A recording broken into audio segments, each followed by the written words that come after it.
Inihayag ni MMDA Chairman Don Artes na masaya niyang ibahagi ang bagong partnership ng MMDA o Metropolitan Manila Development Authority sa JCI Manila para sa Project Hiraya. Sa kanyang Facebook page, sinabi ni Chairman Artes na sa ilalim nito ang makokolektang plastic sa clean-up operations ay gagawing school furnitures para sa mga beneficiary public schools.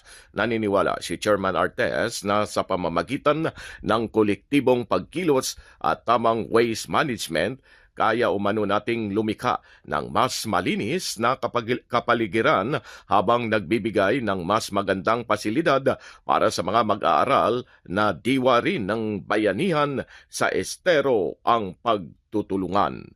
Pilipinas, mula sa MMDA, Silvestre Rambulabay, Radyo Kayumanggi.